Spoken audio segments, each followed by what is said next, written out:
Jai Ma Sarde students, welcome to my channel Riddhi Tutorial Classes. Today I am going to start my video and discuss about what is principle of management, what is its nature and feature. Okay guys, so stay with me till the end. What is principal of management, प्रबंध के सिद्धांत क्या है। अब प्रबंध का सिद्धांत भी एक गाइडलाइन होता है मैनेजर के लिए। ये तो हमको पता चल गया हुआ है कि मैनेजर के लिए मैनेजमेंट का प्रिंसिपल क्या होता है, एक गाइडलाइन होता है। तो इसमें क्या लिखा है, management principles are guidelines for managerial action whereas management techniques are procedures or methods which involves a series of steps to be taken to accomplish the desired goals। मतलब मैनेजमेंट का जो प्रिंसिपल होता है वो एक गाइडलाइन है किसके लिए, तो मैनेजेरियल एक्शन के लिए, प्रबंधकीय जो क्रियाएं होती हैं उसके लिए। और एक तकनीक है, एक विधि है, एक मेथड है जो स्टेप बाय स्टेप उसमें इन्वॉल्व होता है कठिन से कठिन उद्देश्य को पूरा करने के लिए। तो इस तरह से कह सकते हैं हम कि जो आज का व्यवसाय का रूप है वो काफ़ी बड़ा हो गया है, जिसके कारण डे टू डे के वर्क में अनेक प्रकार की समस्याएं उत्पन्न हो रही हैं। संस्था के प्रबंध को इन समस्याओं का समाधान करना पड़ता है और समस्याओं का समाधान करने एवं व्यवसाय को सही ढंग से मतलब चलाने के लिए प्रबंधक को किसकी ज़रूरत होती है, तो एक गाइडलाइन की ज़रूरत होती है।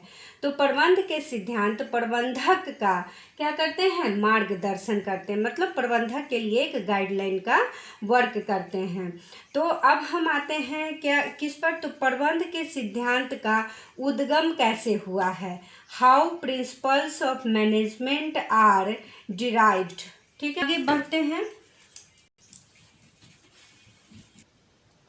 How principles of management are derived, मतलब प्रबंध के सिद्धांत का उद्गम कैसे हुआ। उद्गम का मतलब होता है कि उत्पत्ति, वो कैसे बना। ये सिंपल लैंग्वेज में हम समझ सकते हैं वो कैसे बना। तो उसका दो तरह से वो बनता है। फर्स्ट है ऑन द बेसिस ऑफ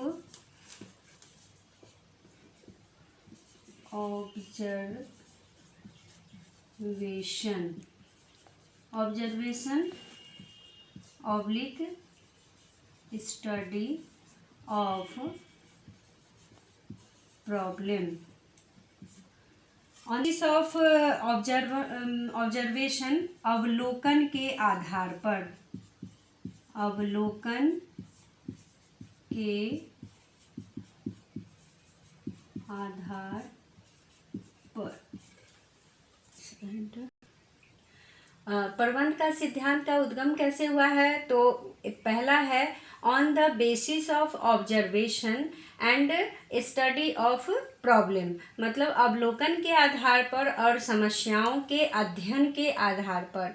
तो on the basis of observation कहता है कि research observe the problem carefully in different situations and from different angles. ठीक है, they have study deeply the problem, it's cause and the solution.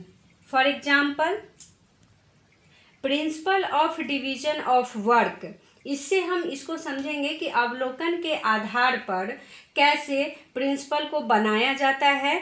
तो division of work जो कार्य विभाजन का सिद्धांत हमें बताता है कि संपूर्ण कार्यों को विभिन्न भागों में बांट देना चाहिए और प्रत्येक व्यक्ति को उसकी योग्यता, स्किल और इंटरेस्ट के अनुसार कार्य का एक भाग सौंप देना चाहिए। यदि हम ऐसा करते हैं तो निश्चित रूप से कार्य में कुशलता बढ़ती है।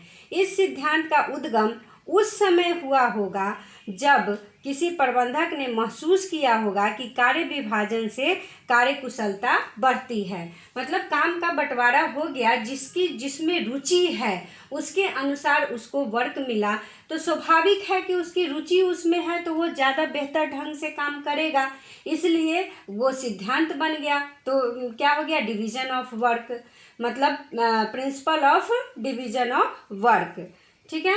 तो और सेकेंड आते हैं on the basis of experimental studies. तो द डिसीजन और statement which is observed is being tested in different organisations with different employees, and if they get the favorable result, then the statement is gives the name of a principle is derived, ठीक है। तो for example हम क्या देखेंगे, तो लोगों के दो ऐसे समूहों की कार्यकुशलता की तुलना की गई जिनमें पहले समूह का एक बॉस था जबकि दूसरे समूह के दो बॉस थे। फिर ऐसा पाया गया कि पहला समूह बढ़िया ढंग से काम कर लिया और दूसरा समूह अच्छे ढंग से काम नहीं कर पाया क्योंकि उसके क्या थे, दो बॉस थे।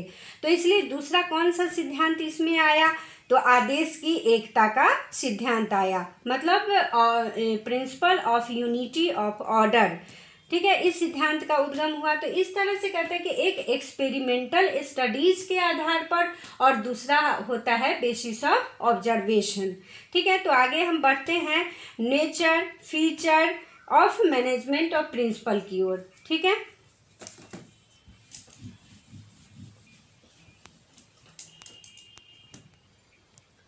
तो nature feature characteristics of management, प्रबंध की प्रकृति और विशेषताएं क्या क्या हैं, तो ये 6 इसका नेचर और फीचर है। तो जिसमें फर्स्ट आता है यूनिवर्सलिटी, सार्वभौमिकता। तो management principles are universal and these can be applied in different organisations like business, government, military, hospital, schools and colleges, universities etc. Okay. तो यूनिवर्सलिटी का मतलब समझ में आ गया है कि ये सभी जगह पर इसकी जो सिद्धांत है, इसका सिद्धांत है वो लागू होता है, चाहे वो कोई भी जगह हो वहाँ पे लागू होता है। इसलिए इसको हम कह सकते हैं कि management is universal, okay. Second आता है general guidelines. General guidelines, management principles give guidelines to solve the problems. These principles do not provide readymade solution for all the problems, ठीक है। तो प्रबंध के सिद्धांत क्या होता है, फिजिक्स और केमिस्ट्री के शास्त्रों के सिद्धांत की तरह मतलब एकदम कठोर नहीं होता है। प्रबंध का सिद्धांत क्या होता है, एक सामान्य गाइडलाइन की तरह होता है। इनको कठोरता से लागू नहीं किया जाता है, ज़रूरत पड़ने पर इसको बदला जा सकता है, ठीक है। तो एक यह क्या है, एक जनरल गाइडलाइन की तरह वर्क करता है। थर्ड आता है हमारा formed by practice and experimentation, अभ्यास एवं प्रयोगों द्वारा निर्धारण। तो इसमें क्या कर सकते हैं, तो the principles of management are formed by experience and collective wisdom of managers after deep and thorough research, ठीक है। तो इसका मतलब किस आधार पर इसका फॉर्म्ड हुआ, तो रिसर्च के आधार पर, ठीक है। इस प्रकार अभ्यास द्वारा ढूंढे गए समाधानों को ही हम प्रबंध के सिद्धांत के रूप में जानते हैं। For example principle of unity of order, ठीक है। तो यूनिटी ऑफ ऑर्डर कैसे अभ्यास के द्वारा कैसे प्रयोग हुआ, तो उसमें क्या किया गया, जो प्रबंध के सिद्धांत के प्रतिपादक थे उन्होंने क्या किया कि इसमें 2 ग्रुप को बांट दिए और दोनों ग्रुप में, एक ग्रुप में एक बॉस था और दूसरे ग्रुप में 2 बॉस था। तो देखा गया कि उन दोनों ग्रुप में जिसमें एक बॉस था वो ग्रुप ज़्यादा बेहतर ढंग से कर पाया काम बनिस्पत जो दूसरे ग्रुप में 2 बॉस थे उनके हिसाब से, मतलब दूसरा वाला कम अच्छे से काम कर पाया और पहला वाला ज़्यादा अच्छे से कर पाया। तो इसलिए वो प्रिंसिपल बन गया। क्या प्रिंसिपल बना, तो principle of unity of order, ठीक है। नेक्स्ट आते हैं फ्लेक्सिबिलिटी ऑब्लिक डायनेमिक नेचर, मतलब लोचशीलता और गतिशील प्रकृति। तो the principles of management are flexible and dynamic. Management is a social science having no hard and fast rules. The principle of management change with the changes in the environment. ठीक है, some principles of management which are considered very useful at one time are replaced by other due to change in society. अतः प्रबंध के सिद्धांत dynamic nature के हैं, क्योंकि इनका अस्थायी नहीं कहा जा सकता है, ये अकॉर्डिंग टू वर्क चेंज किया जाता है, इसलिए ये क्या है, गतिशील भी है और लोचशील भी है, फ्लेक्सिबल है, चेंज होने वाला है। नेक्स्ट आते हैं, नेक्स्ट हमारा क्या है, तो relationship between cause and effect, कारण व परिणाम संबंध। इसमें क्या कहता है कि management principles are used to solve different managerial problems and improve the efficiency by establishing cause and effect relationship with the help of observation, inspection, analysis and of example. ठीक है, ऑफ एग्जाम्पल, फॉर एग्जाम्पल इसमें क्या कर सकते हैं, तो जैसे कारण व परिणाम में संबंध रखता है, तो इसके लिए जो प्रिंसिपल है वो क्या है, डिवीज़न ऑफ वर्क। तो डिवीज़न ऑफ वर्क में जब काम को बांटते हैं तो एक एम्प्लॉय को उसके इंटरेस्ट के हिसाब से काम मिलता है, तो वो ज़्यादा अच्छे से काम कर लेता है। तो इसमें हम क्या कर सकते हैं कि division of work is cause and improved efficiency is effect. तो इसलिए वो क्या हो गया, प्रिंसिपल हो गया। तो ये बना प्रिंसिपल किस आधार पर, तो कारण व परिणाम के आधार पर। नेक्स्ट आते हैं कंटिंजेंट। ठीक है, कंटिंजेंट में क्या कहता है, अनिश्चित। The principle of management are contingent और dependent upon the situation prevailing in organisation. Their application and effect depend upon the nature of organization.